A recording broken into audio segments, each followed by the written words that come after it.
Hi friends, Tony DeWitt here, Missouri appellate attorney and a guy who likes to make the law make sense on YouTube. Here's what we're discussing today.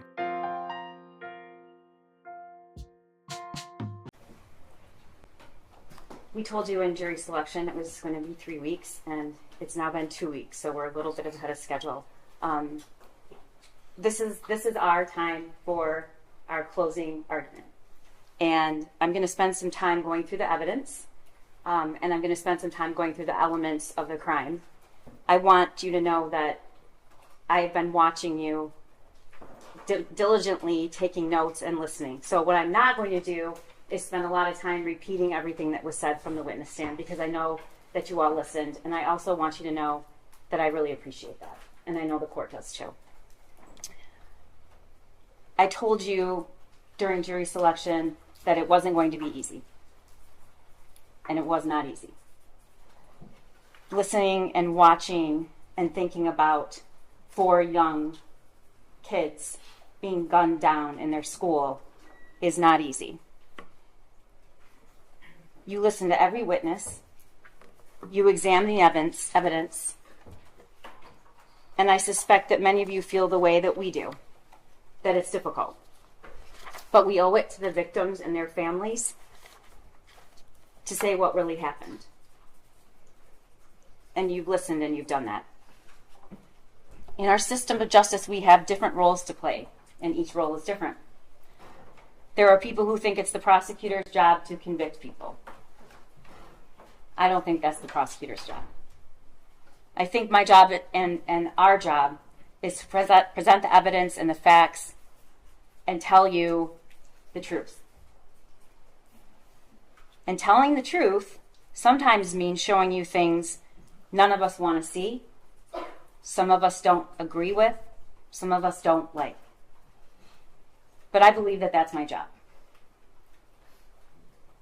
We don't pick or choose the very best things, because I believe that you should have the truth. And I believe that it's not my job, nor is it right, to sanitize what happened in that school that day. The prosecutor is off to a pretty good start here. She's speaking slowly. She's making good eye contact with that jury. She's telling them what they have to do is difficult, that she's not there to get conviction, she's there to tell the truth. And now she's going to get caught several times telling the truth. Yes, it's very difficult, hard to look at those photos, and it's difficult to get the message across without looking at those photos, without realizing that 4 young people are dead because of what happened. So in terms of an opening statement and the beginning of an opening statement, she's doing an excellent job. Now let's see her go through a couple of these elements. Involuntary manslaughter, she is charged with. This case is based on 2 theories. You're going to have all this in the jury room, but hopefully I'm going to explain it so well you will have no questions. These are dependent on 2 specific theories. One is the gross negligence in the performance of a lawful act, and that gross negligence caused death, and in doing so, the act that caused death, defendant acted in a grossly negligent manner. The second is the gross negligence in failing to perform a legal duty. One, I have to prove that she had a legal duty to the victims. 2, she knew of the facts that gave rise to the duty. 3, she willfully neglected or refused to perform that duty, and her failure to perform it was grossly negligent to human life. And then 4, the death of the victims was directly caused by defendant's failure to perform this duty. Causation. The judge is going to instruct you, maybe more than once, and I'm going to say it, that there may be more than one cause of death. And it's not enough that the defendant's acts made it possible for the death to occur. In order to find the deaths of Madison Baldwin, Tate Muir, Hannah St. Juliana, and Justin Schilling were caused by the defendant, you must find beyond a reasonable doubt that the deaths were the natural or necessary result of the defendant's actions. Now, if you think about it, that's a pretty high burden, because clearly there are at least two actors in between Jennifer Crumbly and those dead children laying on the floor. One of them is well, I should say two of them are school people. That's the dean of students and the counselor. And the third one is Ethan Crumbly. So the question is there an efficient intervening cause that negates the chain of causation as to Jennifer Crumbly? And if I were the defense, that's what I'd be arguing all day long in my closing. We'll have to see. But I salute the prosecutor for getting to the tough part first, because once she gets beyond this, she can fog over it with the facts, photos, the awfulness of everything that happened. So again, kudos to the prosecutor for doing it the right way here. And that worksheet right there that Jennifer Crumbly saw just hours before the shooting is reasonable foreseeability. And we're going to show you in the next slide. That's the picture of the gun. It's not just any gun, ladies and gentlemen. It's the gun that they just gave him. Blood everywhere. That's what he wrote with ammunition. I didn't show you the picture with the blood because I don't think you need to see it again. But we know what happened in that school and in that hallway. Here's a picture with 2 bullet holes and blood coming out of the figure's head. And look at that. That is where those shots went. Those are from the shooter's gun.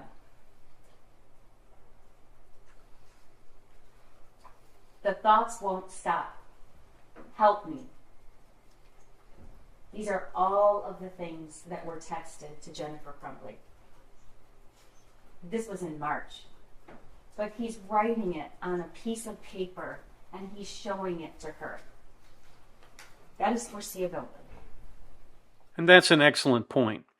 The issue here of foreseeability is certainly an important one. I think it's less important than the intervening cause issue, but certainly it is an efficient use of her resources to talk about reasonable foreseeability. Now, she did mention that there is a great deal of time in between some of those things that are shown there, but still, what you have is you have all of this building toward the idea that this kid was just a pressure cooker ready to go off at any time, and that does conflict pretty radically with what Jennifer Crumbly has said. And of course, it's the jury that gets to resolve that conflict. Did she know? Did she not know? Is she fallible? Is she human? Did she think the best of her son? Wouldn't we all think the best of our son? Would you ever think that your kid would ever go off half-cocked and start shooting people?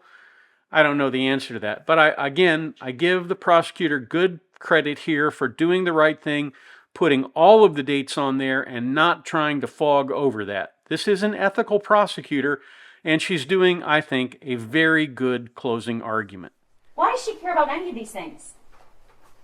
Because she knew she did something wrong. And she's deleting all of those things. Because she wants you to believe that she's somebody she's not. And you know what she's not? She is not somebody that used ordinary care to prevent what was foreseeable, reasonably foreseeable, that could have happened. Injury or death. And it did. It did. Those words on that paper helped me.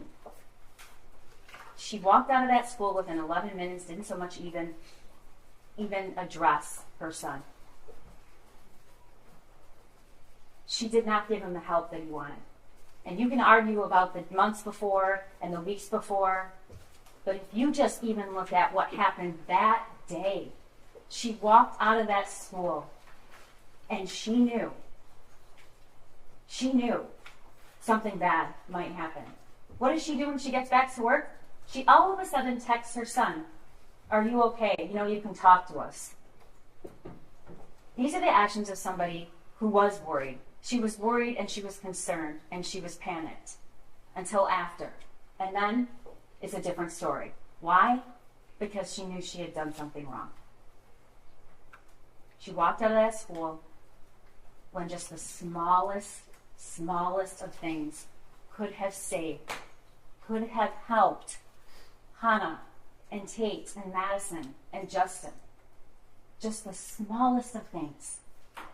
And not only did she not do it, she doesn't even regret it. We have proven beyond a reasonable doubt that she is guilty of 4 counts of involuntary manslaughter. It's a rare case.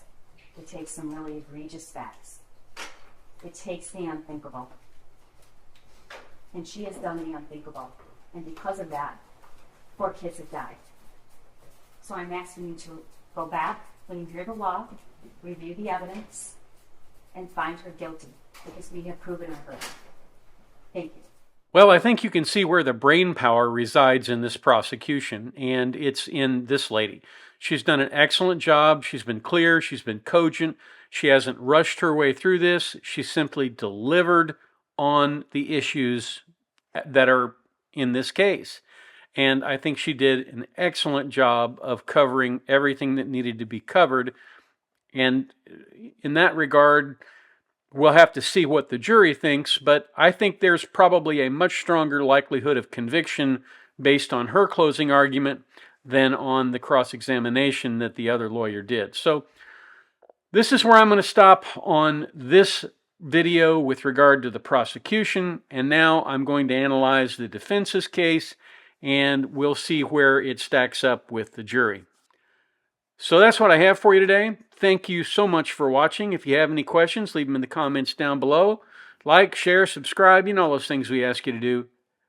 If you have the opportunity today, do something nice for somebody.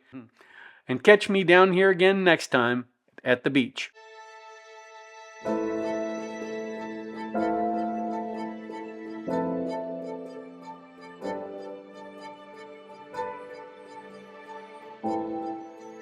If you like this video, here are a few others you might try, and don't forget to subscribe. Have a terrific day, guys.